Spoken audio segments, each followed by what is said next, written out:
So, what comes next for Nintendo? We're fast approaching what feels to be the end of the Switch's life cycle. With only a couple more big games on the horizon, we're all wondering, what comes next for Nintendo? Hey everyone, I'm Sai, and I'm a pretty big Nintendo fan. And like many of you, I'm starting to wonder what happens next when the Switch is done. But in order to do that, we should probably start at the beginning.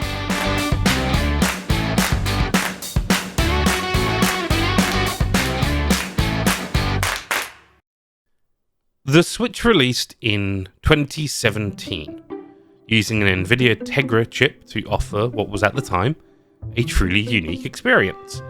A hybrid handheld/home console. A handheld that was capable of playing all of the big home console games, or a home console that could let you play comfortably whilst you were on the loo. When the Switch was announced, it was something special. And I'm not just saying from a hardware perspective, but also from the perspective of fans like myself. After we struggled through the Wii U era, and when the Switch was finally on its way, I remember feeling like it was about to be a really good time to be a Nintendo fan. I was right. The Switch was, and still is, an awesome little machine that plays some of the best games Nintendo has ever offered. But the chip that runs every unit was already 2 years old when the Switch came out. Now the Switch is 6 years old. Jesus Christ, that sentence ages me. Meaning the technology inside isn't far off from being a decade old at this point. The Switch was outdated the moment it came out, and so year by year the limitations of the hardware have become more and more obvious. At this point, I just don't know what comes next for Nintendo. Tears of the Kingdom is going to drop in 2 weeks from the day I'm recording this. And after that, we have one big release for the latter half of the year, and that is Pikmin 4 in July. That leaves almost the entire back half of the year completely empty of major first-party releases. I mean, we've still got some fantastic indie games that will be heading our way later down the line. Shout out to Sea of Stars, go play the demo if you haven't already, it is fantastic. Just make sure you read up on how combat works, unlike me, because I'm a fucking idiot. I digress. We're still missing a couple of major Nintendo IPs on the Switch. Specifically, I'm talking about Star Fox and F-Zero. And don't forget, Metroid fans want Prime 2 and 3 remasters to come out as well. And of course, Zelda fans are also waiting on Twilight Princess HD and Wind Waker HD to be ported over from the Wii U. The only other major confirmed Switch title from Nintendo at this point is Metroid Prime 4. A game we have still only seen a fucking logo for. I just don't think the Switch has long enough left of its lifespan to hit all of those major notes with appropriate launch windows. But also, at this point, do we really want it to? The Switch has always been underpowered, as I mentioned earlier, but I feel like recently we've been getting some awesome handheld experiences that dwarf the Switch in size, power, and versatility. Namely, I'm talking about the Steam Deck. But I live in Australia, so I don't get a cool Steam Deck. I get nothing, because Valve hate us, apparently. But there are plenty of other handheld PCs and retro emulation devices, and honestly, even some smartphones that are powerful enough to emulate Nintendo Wii games without too much issue. The landscape today is completely different to the one that the Switch launched in.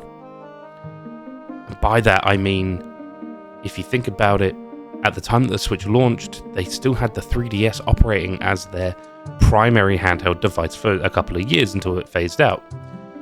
Whereas, once that happened, there was a bit of a power vacuum there. People want a completely dedicated handheld experience these days, and that's why I think the retro handheld emulation scene has popped off as much as it has.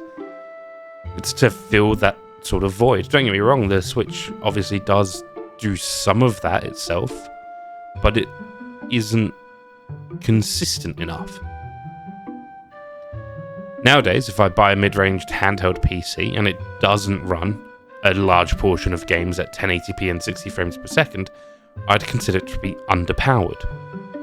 Whereas with the Switch, we're constantly getting performance and resolution behind that, which I would argue is sort of the commonly accepted norm. I'm almost a little anxious to see what Metroid Prime 4 would look like if it releases on the Switch. Now, don't get me wrong, I know that Prime 1 remastered looks and plays phenomenally, but it is a 20-year-old GameCube game under the hood still. So, there is that to take into consideration. But, talking on hypotheticals, how nice would it be to have Metroid Prime 4 running at, I don't know, let's say 1440p and a solid 60 frames per second? But, what if, an F-Zero game running at, let's say, 1080p and 120 FPS? How nice would that look? But also, how would Nintendo achieve that? They can't do it with the current Switch hardware. I'm almost certain we're getting a new console announcement in the latter half of the year. Nintendo pulled out of E3 because they don't have much to show for that time frame, and I think we'll likely be getting our announcement in September, with the launch probably being in the first half of next year. Or maybe not, maybe I'm wrong. I would just like to add that since writing that bit, Nintendo have announced that they will be at Gamescom this year after a 4-year absence. Gamescom is set to take place at the tail end of August, so a little bit before my initial September guess, and also a couple months after the scheduled date for E3, which they said they were avoiding due to, not having anything. So this makes me almost certain that there will be a hardware announcement around that time. I imagine probably prior to Gamescom, and then at Gamescom the new hardware will be available for people to go and have a look at. It lines up pretty nicely with a lot of people's predictions for when we were getting announcements, so I feel like this lines up really well.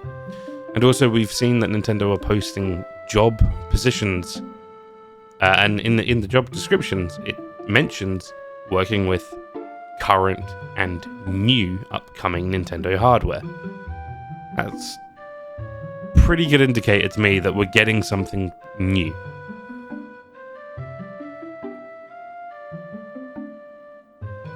But the other question is, what would this new successor look like? We've enjoyed the hybrid capabilities of the Switch for a while now, with most people having a preferred way of playing. Personally, I prefer playing docked for the better resolution and performance. We also obviously have the Switch Lite for those who enjoy playing handheld and only want to play handheld. So, how do you consolidate those two camps? Those that love handheld and those that love dock. If I were to imagine a perfect situation, I think we'd be getting two successors to the Switch. One would exclusively be a home console, a traditional console experience like the PS5 or the Xbox Series, and the other would be exclusively a handheld console. They'll both play the same games and utilize the same accessories, and maybe the handheld version would get a Switch-style dock for those capitalizing on the convenience of the hybrid.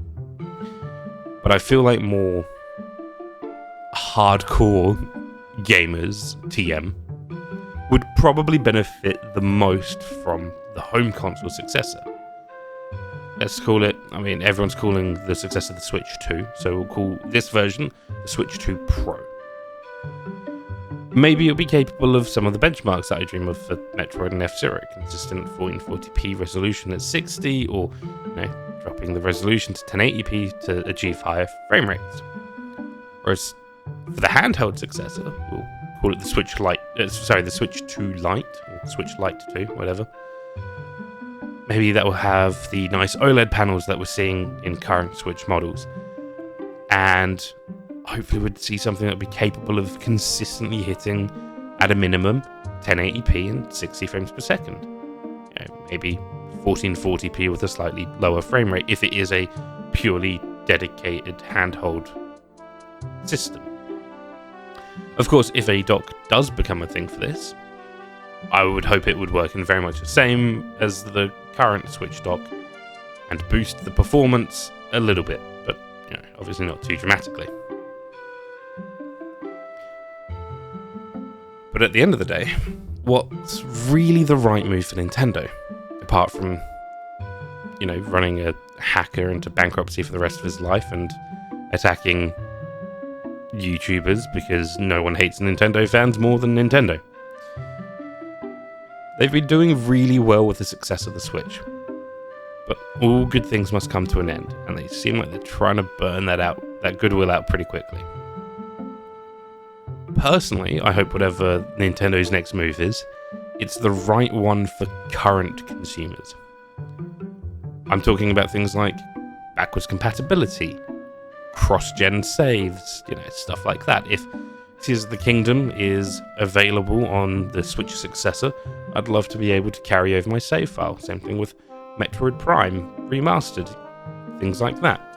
Maybe it would have a cloud backup service that isn't shit. The Nintendo Switch Online features, things like that I would want to have carry over to a new console generation. But at the end of the day, what are your thoughts, dear viewer? What would you like to see? Do you expect that we'll see the successor show up in the next 12 months? Maybe it'll be a bit longer, maybe it'll be a couple of years from now. Let me know what you think in the comments, and while you're there, please feel free to give me any feedback. This is my first type of video in this format, and maybe if all goes well, I might make a few more of these. And who knows, maybe we'll look back on this video in a year and laugh at how much we got wrong. Or how scarily predictable the gaming industry is and how we got it all correct. Anyway, thank you so much for sticking around. I'll see you all next time. Cheers.